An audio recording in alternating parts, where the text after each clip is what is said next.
In a dramatic escalation that has drawn widespread international attention, Israeli Prime Minister Benjamin Netanyahu has confirmed that he personally ordered Israeli forces to block the entry of the Global Samoud Flotilla, a convoy of international vessels carrying humanitarian aid bound for Gaza.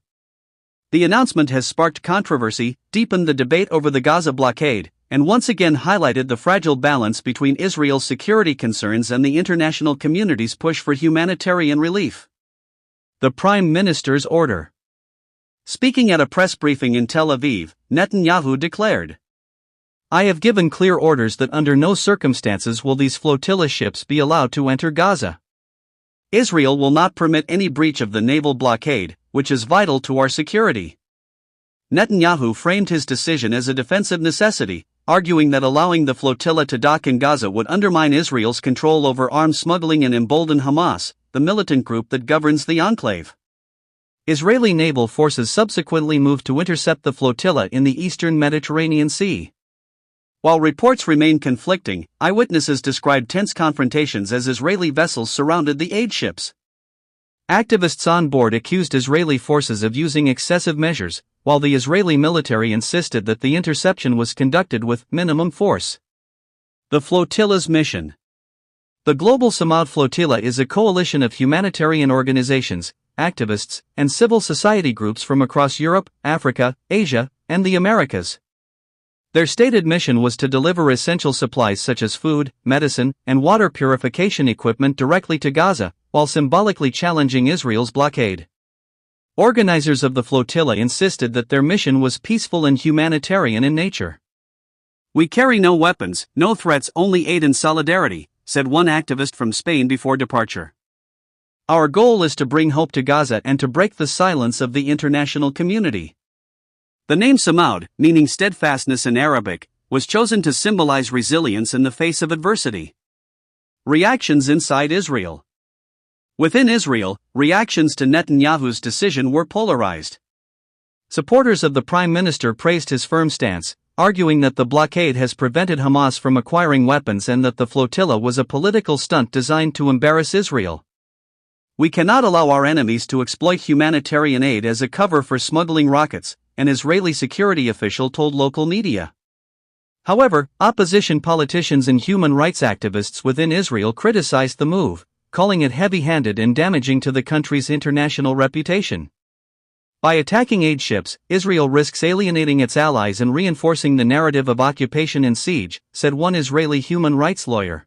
International outcry. Globally, the order to block the flotilla has been met with condemnation and alarm.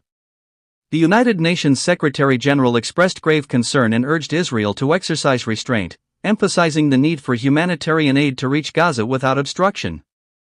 European leaders were particularly vocal, with Ireland, Norway, and Spain calling the incident unacceptable and demanding the safe passage of humanitarian missions. Turkey, which has a history of clashing with Israel over flotilla incidents, accused Israel of violating international law. Meanwhile, governments in the Middle East, including Iran, Qatar, and Jordan, issued statements condemning Netanyahu's directive, calling it an assault on humanity. The United States, as expected, struck a more cautious note. While reiterating Israel's right to defend itself, the U.S. State Department urged all parties to avoid escalation and ensure that humanitarian assistance can reach civilians in Gaza through appropriate channels. Echoes of the past, Mavi Marmara 2010. The controversy recalls the deadly Mavi Marmara raid of 2010, when Israeli forces stormed a Turkish-led flotilla in international waters, killing 9 activists. That incident triggered a major diplomatic rift between Israel and Turkey and remains a powerful symbol for pro-Palestinian activists worldwide. For many, the order against the Global Samoud Flotilla feels like history repeating itself. Critics argue that instead of learning from past mistakes, Israel is doubling down on its policy of confrontation. The humanitarian crisis in Gaza. At the heart of this standoff lies the humanitarian situation in Gaza, home to over 2 million Palestinians living under what the United Nations has repeatedly described as a man-made humanitarian catastrophe. The blockade, enforced jointly by Israel and Egypt since 2007, restricts the movement of goods and people. Gaza suffers from chronic shortages of electricity, clean water, and medical supplies. Hospitals frequently struggle to operate, unemployment rates are among the highest in the world, and young people face limited opportunities. Aid flotillas like Samoud aim not only to deliver supplies but also to draw global attention to this suffering. The people of Gaza do not need charity, they need justice, said a flotilla spokesperson. By denying us entry, Israel is proving the very point we are trying to make. Legal and diplomatic implications. International law experts are now debating whether Netanyahu's order violates maritime law. Many argue that intercepting aid ships in international waters amounts to piracy, while Israel maintains that its blockade is legal under international law, as it is intended to prevent arms smuggling into a conflict zone. Diplomatic consequences could soon follow.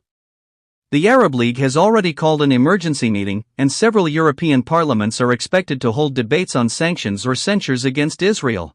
At the United Nations, Russia and China may push for a formal resolution condemning the action, though any binding measure is likely to face a U.S. veto.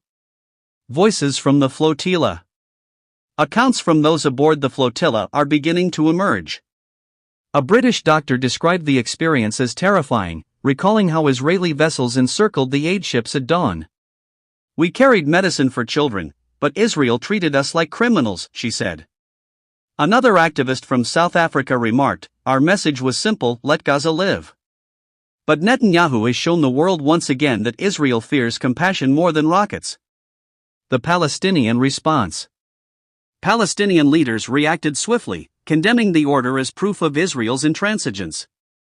Hamas officials in Gaza described Netanyahu's directive as a declaration of war against humanity, while the Palestinian Authority in Ramallah called on the international community to intervene. Ordinary Gazans expressed both gratitude to the flotilla and despair at the outcome. "We were waiting for food and medicine, but instead we received more news of violence," said a Gaza resident in a phone interview. Conclusion. Netanyahu's order to stop the Global Samoud Flotilla has reignited global debate over Israel's blockade of Gaza, humanitarian access, and the balance between security and human rights.